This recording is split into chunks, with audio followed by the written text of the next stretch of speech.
Let's learn about shadows in CSS. First of all, we'll create a div in order to do so and a paragraph with 5 words of text. We're going to save the document and we're going to go into our style.css file. We give our div a width of 100 pixels and a height of 100 pixels and a background color of brown, for example. We're going to save the document and now we have this div and we have this paragraph. Let's say we want to have a shadow for this div, for example, and we can do so by using the box minus shadow property. And the box minus shadow property takes 4 arguments, if you want to say so.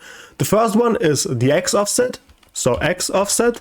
Then we have the y offset. Then we have the blur. And the last one is the color, basically. Let's say we want to have an x offset of probably 20 pixels. Like this. Let's say we want to have a y offset of probably 10 pixels. Like this. Let's say we don't want to have a blur at all. And a color of black, for example. And as you can see, we have this shadow right now. And to show you that this really works, let's use a y offset of 20 pixels, which will shift our shadow to the bottom on the y-axis. And now we can add a blur, for example, of, 20 pixels. Now we have a blurred shadow, as you can see.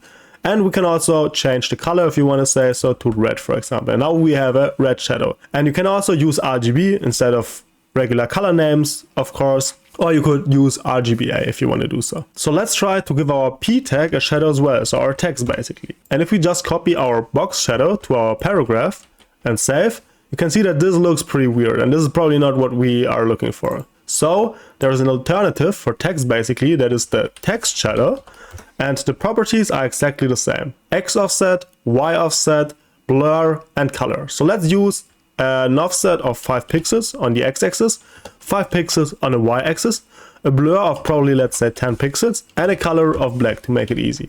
And as you can see, now we have a shadow for our text. And text shadow and box shadow pretty much work exactly the same. It's just important that you use basically text shadow for text and box shadow for pretty much everything else. And that is all you need to know about shadows in CSS.